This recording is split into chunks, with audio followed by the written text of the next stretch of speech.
우리 옆에 계신 분하고 인사할까요? 주님의 이름으로 축복합니다. 네. 아유, 본문 읽는데 이렇게 한번 꼬이니까 말이 계속 이런 경우가 없는데, 예. 한글 처음 읽는 사람처럼 이렇게 됐습니다.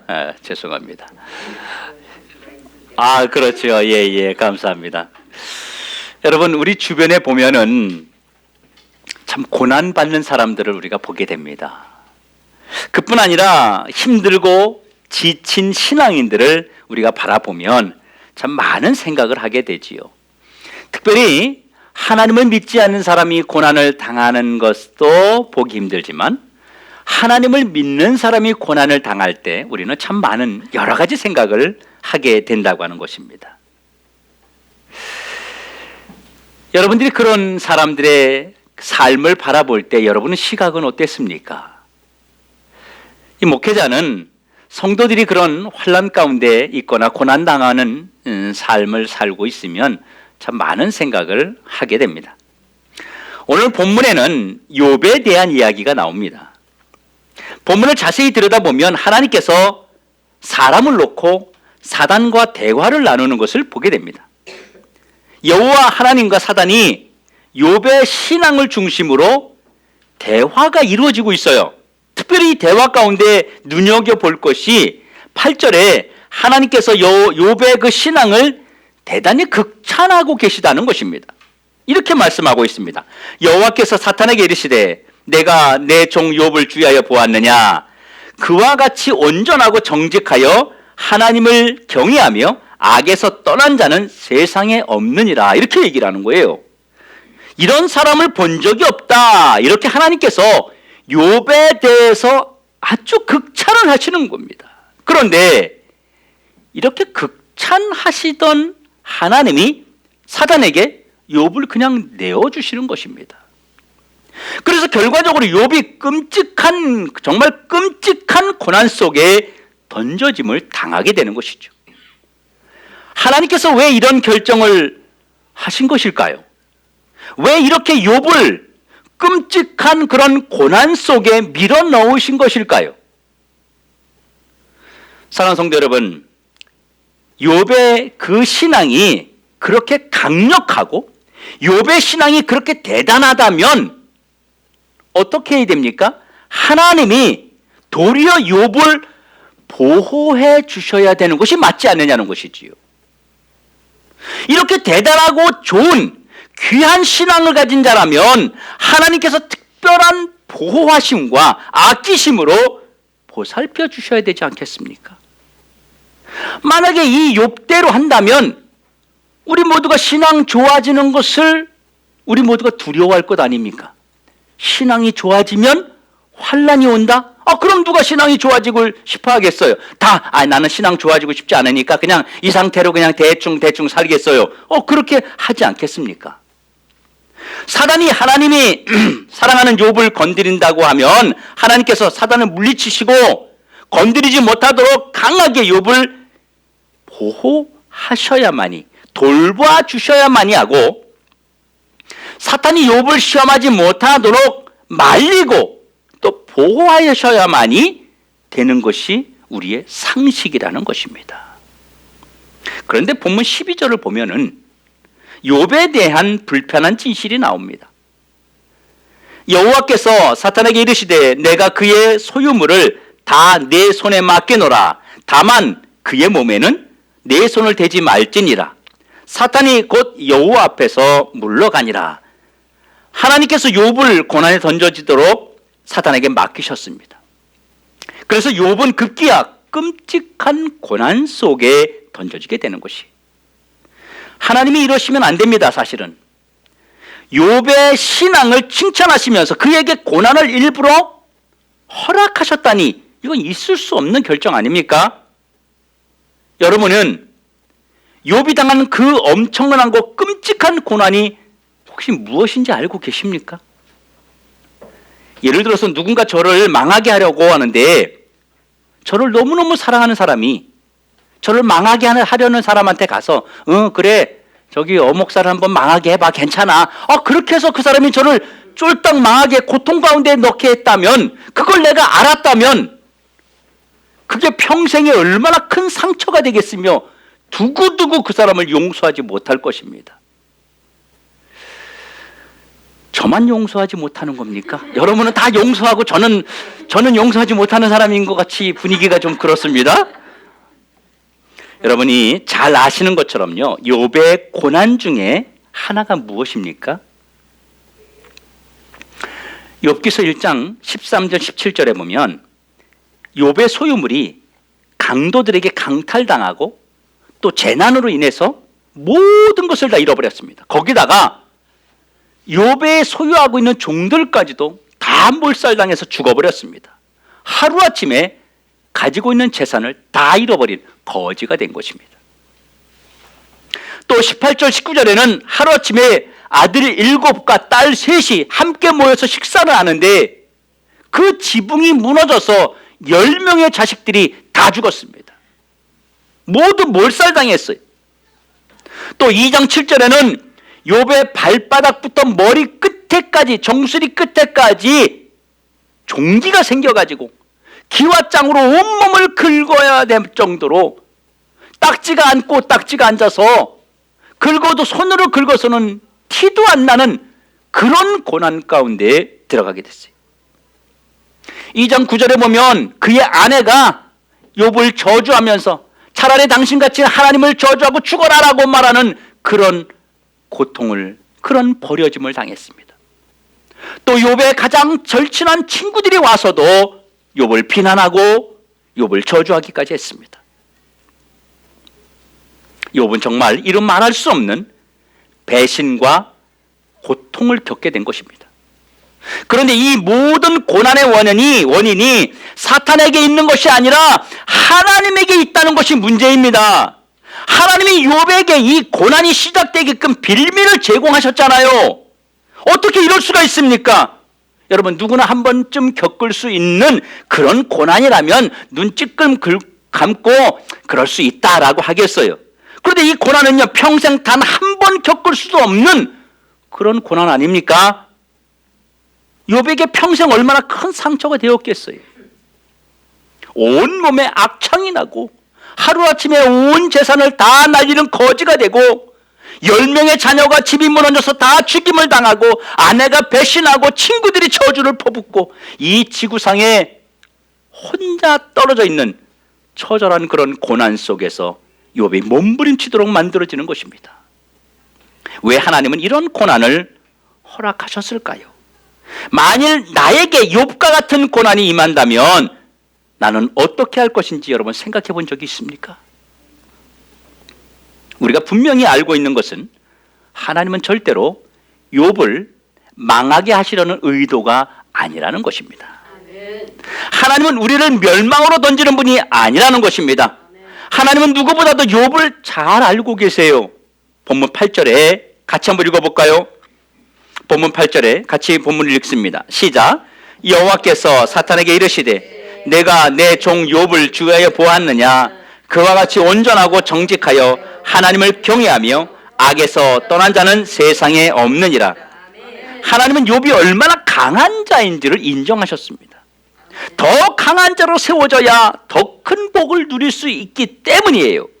이 고난은 욥의 그릇을 더 넓게 하시는 그런 과정이었다고 하는 것입니다.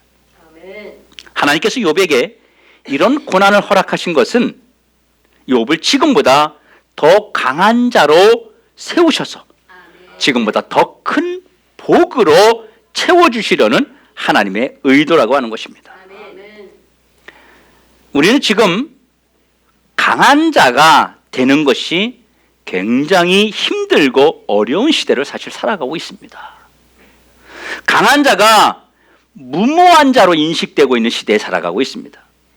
강한 자가 사회적으로 문제를 일으킨다는 인식을 사람들이 가지고 있습니다. 강하다, 그것이 좋은 것이 아니고 이 사회에서는 강하다, 이것이 사람들에게 거부감을 주고 있다고 하는 것입니다. 우리 누군가를 소개할 때 내 친구야, 근데 좀 강해. 이건 뭐예요? 이거 좀 거리를 두라는 얘기 아닙니까? 이거 좋은 얘기 아니거든요. 그 사람 좀 세대. 이거 좋은 얘기 아니에요. 이 시대가 지금 그렇다고 하는 것입니다. 오히려 숨어 있고 아무것도 안 하는 자가 도리어 선량한 사람처럼 비추어지는 이런 시대에 우리가 살아가고 있습니다. 그러면 욥이 얼마나 강한 자인지를 한번 우리가 보겠습니다. 욥이 정말 더 강한 자로 세워질 수 있는지를 한번 보자고 하는 것이죠. 고난을 당할 때 욥의 신앙을 한번 봅시다. 욥기서 2장 3절에 보면 우리 자막에 있습니다. 같이 한번 읽어볼까요? 여호와께서 사단에게 이르시되 내가 내 종 욥을 주의하여 보았느냐? 그와 같이 온전하고 정직하여 하나님을 경외하며 악에서 떠난 자가 세상에 없느니라. 내가 나를 충동하여 까닭없이 그를 치게 하였어도 그가 여전히 자기의 온전함을 굳게 지켰느니라. 욥은 고난 앞에서도 강한 자였습니다. 고난이 그의 신앙을 결코 무너뜨리지 못했습니다. 하나님은 욥이 현재 강한 자고 또 더 강한 자가 될 수 있음을 보여주고 계십니다. 한마디로 말하면 욥은 고난당하기 이전이나 이후에 신앙에 변함이 없었다는 것입니다. 이것이 강한 자가 가지고 있는 특징이에요. 그가 여전히 자기의 온전함을 지켰느니라. 약한 자는요, 전과 후가 다릅니다. 겉모습만 강한 자는요, 전과 후가 다릅니다. 그러나 진짜 강한 자는 전과 후가 똑같습니다. 아니, 도리어 전보다 후가 더 좋은 모습을 나타냅니다. 욥이 고난당하기 전에도 하나님 앞에 좋은 신앙을 가졌는데 고난당한 후에도 더 온전하고 더 하나님 보시기에 꼼짝도 하지 않는 그런 신앙이었다면 그는 분명히 강한 자가 되었다는 것을, 강한 자로 살아가고 있다는 것을 주님이 보여주고 있는 것입니다. 그러면 욥이 어떤 면에서 강한 자입니까? 강한 욥의 실상을 한번 보도록 하겠습니다.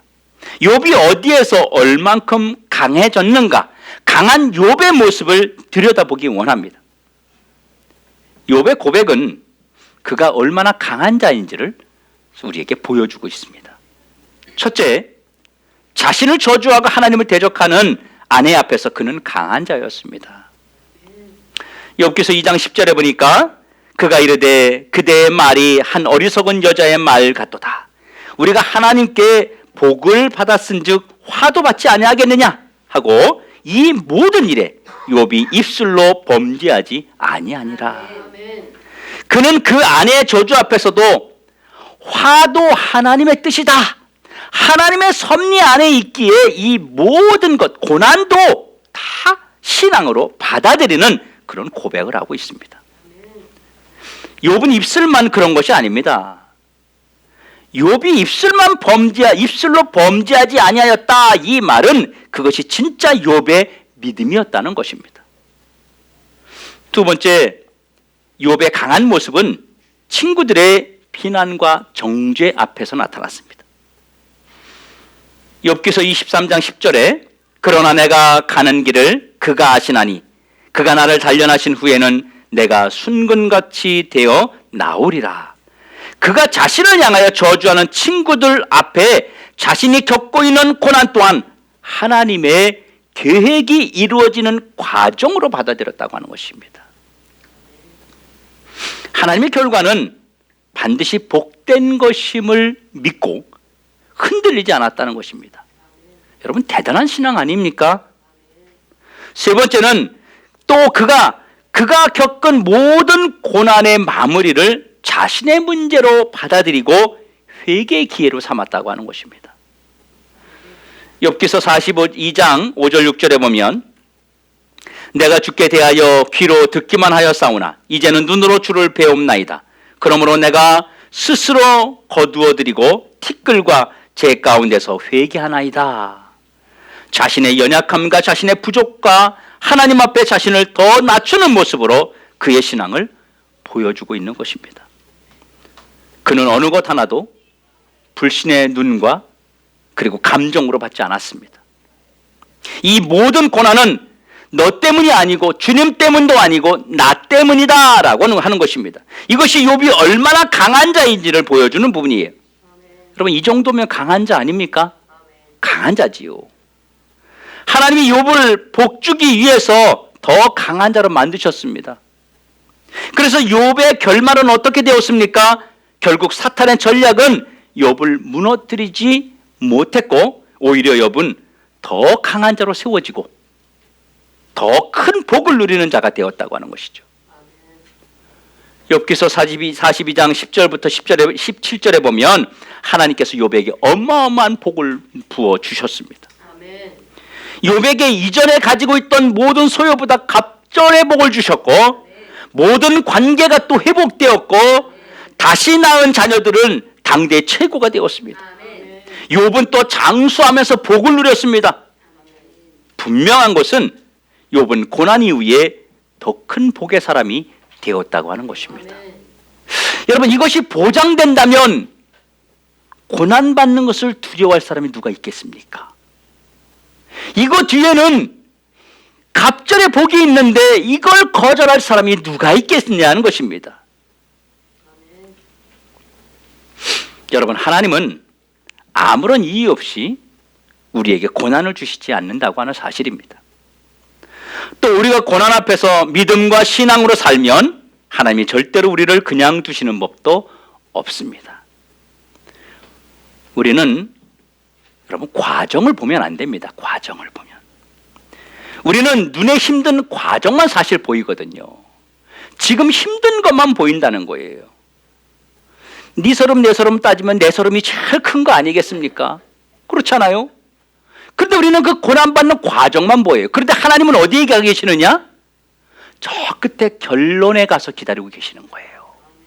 나는 고난 중에 있으니까 이게 너무 힘들어서 못 가겠다고 하는데 하나님은 저 결론점에 가서 상을 가지고 여기 도착하면 상을 주겠다고 하나님은 그 상을 받을 것을 기대하며 고대하며 거기에 계시는 거예요. 우리 교회는 특별히 우리 여자 성도님들이 많습니다.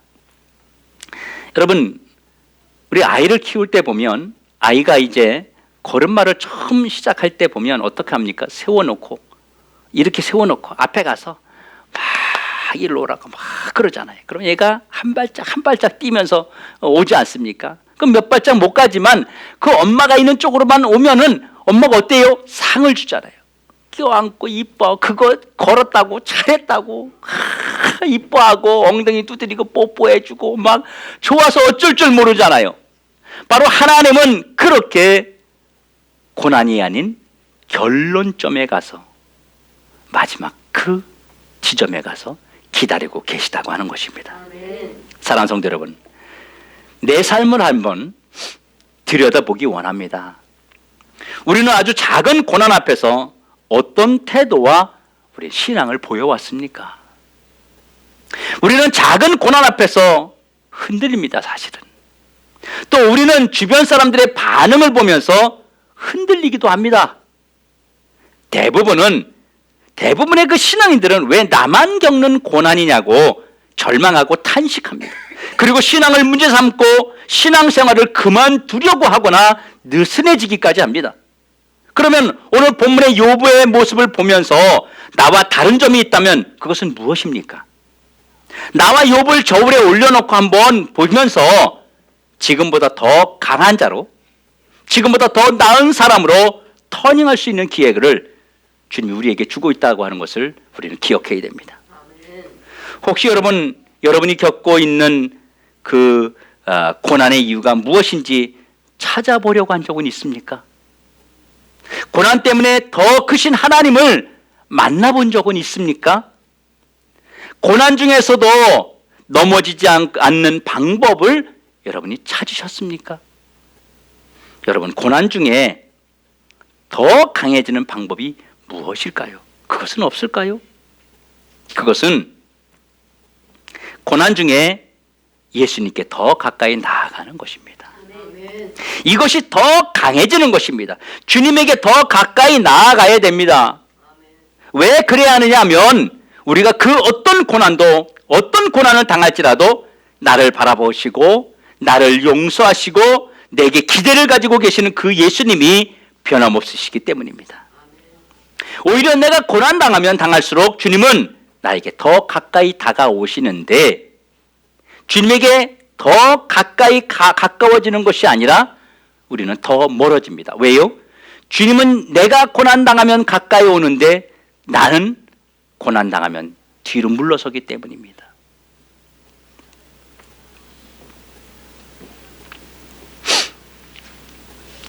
사실은 고난 속에서 주님이 나에게 더 가까이 오고 있다고 하는 것을 우리는 기억해야 됩니다. 내가 힘든 환난 가운데 있을수록 주님은 나에게 더 가까이 오고 계시다고 하는 것입니다. 그래서 우리가 이 고난을 이기는 방법은 무엇이냐? 바로 주님에게 나아가는 것입니다. 그러면 주님에게 나아가는 자가 가져야 되는 생각이 있습니다. 그것은 고난 없는 신앙은 없다고 하는 것입니다. 고난 없는 삶은 없다고 하는 것입니다. 고난을 당연하게 우리가 받는 것입니다.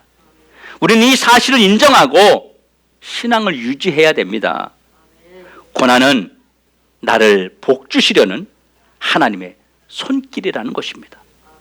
고난이 없는 복은 없다고 하는 걸 기억하셔야 됩니다. 고난을 피하는 자는 어린아이의 신앙을 버릴 수 없습니다. 결국은 강한 자의 복을 놓치는 것입니다. 여러분, 욥의 신앙이 얼마나 대단합니까? 대단해 보이지 않습니까? 그런데 아닙니다. 욥이 강한 자인 것은 이 모든 고난을 당연하게 받았다는 것입니다. 왜 나만 겪는 거예요? 왜 나만 가지고 그래? 뭐 이런 거 아니고 이거 당연하게 받았다고 하는 거예요. 욥만 대단한 신앙이 있는 것이 아니라 우리에게도 그 기회가 있다고 하는 것입니다. 나도 그 신앙을 당연하게 받으면 되는 것입니다. 고난이라고 우리가 누구나 받는 고난, 이렇게 받아들이는 것이에요. 고난을 당연하게 받지 않으니까 우리가 무엇이 나옵니까? 원망이 나오고 불평하고 시험 들고, 고난이 당연하게 생각하지 않으니까 내가 당하는 그 고난을 통해서 사고를 치고 하나님께 항변하는 것입니다. 그런데 고난을 당연하게 받는 것이 사실 쉬운 것은 아닙니다. 정말 힘들고 어려운 것입니다. 오늘 말씀대로 한다면 하나님은 이 고난을 통해서 나에게 복 주시려는 계획이 있다고 하는 것입니다. 내가 이 고난을 당연하게 받으면 하나님은 그 당연한 고난 속에서 나에게 보너스를 주신다고 하는 것입니다. 또 고난 속에서 우리가 놓치지 말아야 하는 것이 있습니다. 그것은 신앙입니다. 믿음입니다. 더 정확하게 말하면 신앙적 태도를 갖는 것입니다. 고난은 없어지고, 그리고 고난은 우리에게 찾아올 때 아무런 말 없이 조용히 우리에게 찾아옵니다. 그러니까 고난인 겁니다. 아무런 예고 없이 찾아온다고 하는 것입니다. 내가 신앙으로 이 고난을 이길 수 있느냐를 보여주는 것이 무엇입니까? 저울입니다. 나에게 고난이 왔을 때 이 고난을 나는 어떻게 받아들이고 있느냐, 이것이 내 신앙을 바라보는 저울이 되는 것입니다. 우리는 하나님을 끝까지 바라보는 자가 되어야 됩니다. 고난 중에 더 강한 자가 되는 비결을 눈앞에 보이는 것만 바라보지 말고 하나님을 바라보는 것이 그 비결입니다. 그가 복도 화도 주님인 나를 정금같이 훈련하여서 더 큰 복을 주시려는 과정임을 믿고 흔들리지 않으면 되는 것입니다. 그러면 우리의 말, 우리의 행동, 다른 사람에 대한 생각이 우리에게 다 바뀌어져야 한다는 것이죠. 우리가 믿는 하나님, 나를 구원하신 전능하신 하나님은 얼마든지 나의 고난을 복으로 바꾸실 수 있는 분이라고 하는 것을 우리는 명심해야 됩니다. 사랑하는 더드림교 성도 여러분, 고난을 신앙으로 잘 이기는 방법 중에 하나는 말입니다. 작은 일에 불평과 원망만 안 해도 고난은 지금보다 훨씬 줄어들 것입니다. 우리 한번 따라합시다. 불평과 원망을 버리자. 다시 한번 합시다. 불평과 원망을 버리자. 말을 긍정으로 바꾸는 이것을 우리가 실천해야 됩니다. 모든 불행은요, 원망과 불평으로부터 옵니다. 하나님은 불평하는 자의 앞길을 닫으신다는 걸 명심하십시오. 불평하고 원망하는 자에게 하나님이 복을 주지 않습니다. 불평하는 자의 앞길을 절대로 하나님이 열어주지 않습니다. 이것을 명심해서 입술의 복을 달고 사는 이번 한 주간 되시길 주님의 이름으로 축원합니다. 기도하겠습니다.